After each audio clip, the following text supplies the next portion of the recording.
Real estate growth అనేది చాలా ఫాస్ట్గా పెరుగుతుంది. మనం చూడొచ్చు మెట్రో రైల్ ఎక్స్పాన్షన్ కావచ్చు, ఇప్పుడు అన్ని మెట్రో కానీ ఎయిర్పోర్ట్ కానీ ఇప్పుడు సెకండ్ క్యాపిటల్ ఆఫ్ ఇండియాగా కన్సిడర్ చేస్తారని నరేంద్ర మోడీ గారు అంటున్నారు. వరంగల్ ఒకవేళ సెకండ్ క్యాపిటల్ కానీ యూనియన్ టెరిటరీ అయిందంటే అప్ టు వరంగల్ కన్స్ట్రక్షన్ అయిపోతుంది. 2 టైర్ సిటీస్ 3 టైర్ సిటీస్ కూడా డెవలప్ అవుతాయి. 1 టైర్ కాకుండా 2 టైర్ కానీ 3 టైర్ కానీ డెవలప్. అంటే ఇప్పుడు for example Kazipet, Warangal, Hanamkonda are developing very fast. Airport వస్తుంది, రైల్వే కోచ్ ఫ్యాక్టరీ వస్తుంది. వచ్చాయంటే ఎంత ఎంప్లాయ్మెంట్, ఎంత ఇండస్ట్రీ, ఎంత టర్న్ ఓవర్, ఎంత రెవెన్యూ వస్తుందని మీకు తెలుసు. సో ఇప్పుడు 3,000-4,000 దొరుకుతుంది వరంగల్లో. ఇంకొక 10 years పోతే అదే 7,000-8,000 అయిపోతుంది. సో అంటే ఎంత స్కోప్ ఉందంటే మీరు ఎక్స్పెక్ట్ చేయలేనంత గ్రోత్ ఉంది. మిగతా అన్ని ఇండస్ట్రీని బీట్ చేసి రియల్ ఎస్టేట్ నెంబర్ 1లో ఉంది. అందుకని నేను రియల్ ఎస్టేట్లో ఉన్నా. ఓకే.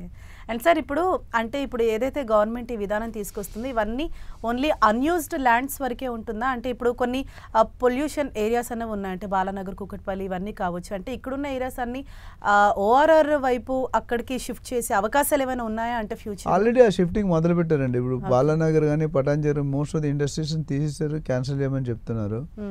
బెస్ట్ ఎగ్జాంపుల్ మన కేసీఆర్ గారు గవర్నమెంట్ ఉన్నప్పుడు ఫార్మా సిటీ అని పెట్టారు. 19,330 ఎకరాలు.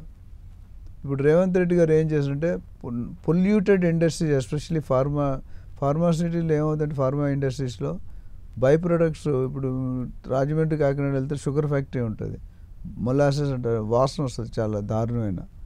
అదేంటి పొల్యూషన్ అవుతుంది. పొల్యూషన్ వల్ల ఏమవుతుందంటే నీళ్ళు కంటామినేట్. పటాన్చెరులో ఇండస్ట్రీలు ఎవరు తీసుకుంటే అందుకనే తీసుకోరు. సో ఇప్పుడు ఫార్మా ఇండస్ట్రీస్ అనేది సిటీకి 100 kilometers దూరంలో పెడుతున్నారు. దాన్నే ఫార్మా క్లస్టర్, ఫార్మా ఇప్పుడు ఏదైతే ముచ్చర్లో కందుకూరులో రావాల్సింది ఓన్లీ నాన్ పొల్యూటెడ్ ఇండస్ట్రీస్ ఉంచారు. అక్కడ పొల్యూటెడ్ ఇండస్ట్రీస్ షిఫ్ట్ చేశారు. అట్లా మిగతా ఏరియాలో కూడా సిటీ డెవలప్ అవ్వాలి కాబట్టి సిటీ నుండి షిఫ్ట్ చేసే ప్రయత్నం ఆల్రెడీ ప్రాసెస్లో ఉన్నారు, ఇంకా స్పీడప్ అవుతుంది. సో డెఫినెట్గా the polluted industry A industries అయినా దాన్ని సిటీకి దూరంగా ఇప్పుడు 100 kilometers జడ్చర్ల, జైరాబాద్, మన Bengaluru highway, Mumbai highway, Sagar highway అన్నింటిలో కూడా దూరంగా 80 to 100 kilometers తర్వాతే పర్మిషన్ ఇస్తున్నారు. దానికే 1000 ఎకరాలు ఒకే దగ్గర 20 ఎకరాలు కాకుండా 500 ఎకరాలు, 1000 ఎకరాలు, 1500 ఎకరాలు ఇచ్చి అక్కడ ఫార్మా ఇండస్ట్రీస్ పెడతారు. సో డెఫినెట్గా government is thinking of the public, care తీసుకుంటున్నారు. ఎక్కడ పాసిబుల్ అక్కడ చేస్తున్నారు. మనకు ఆల్రెడీ బాలానగర్, కూకట్పల్లి, మౌలలి అనేది ఇండస్ట్రీలు తగ్గిపోయినాయి. చాలా వరకు రెసిడెన్షియల్ కింద కన్వర్ట్ చేస్తున్నారు, కమర్షియల్ కింద మిక్స్, రియల్ ఎస్టేట్ మిక్స్ అంటారు. అంటే commercial, residential, retail, shopping complexes, multiplexes ఇవన్నీ కూడా ఇప్పుడు చూసుకుంటే సిటీలో ఎక్కడ కూడా ఒకప్పుడు మనం ఎక్కడికి వెళ్ళే వాళ్ళమ్మా షాపింగ్కి, అబిట్స్, కోటికి వెళ్ళాలి. ఇప్పుడు మీరు వెళ్తున్నారు నిజంగా చెప్పండి, మీ ఏరియాలోనే మీకు ఉంది. మీరు ఎక్కడ మీరు కుకట్పల్లి గచ్చిబౌలి కూడా రాడు. గచ్చిబౌలి తెల్ల మన అబిట్స్ రాడు. దిల్సుఖ్ నగర్, కుషాగూడ వెళ్ళాడు. Dilsukh Nagar is as own city.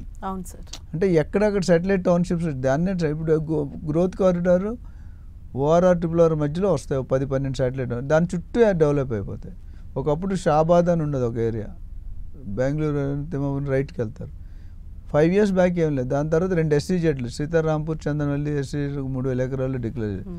అది పెద్ద అమెజాన్, మైక్రో పెద్ద కంపెనీలు అక్కడ సైన్ చేస్తున్నాయి. ఫార్మా కంపెనీలు రియల్ ఎస్టేట్ అరవిందో మన MSN ఫార్మా 177 కోట్లు పెట్టుకున్నారు.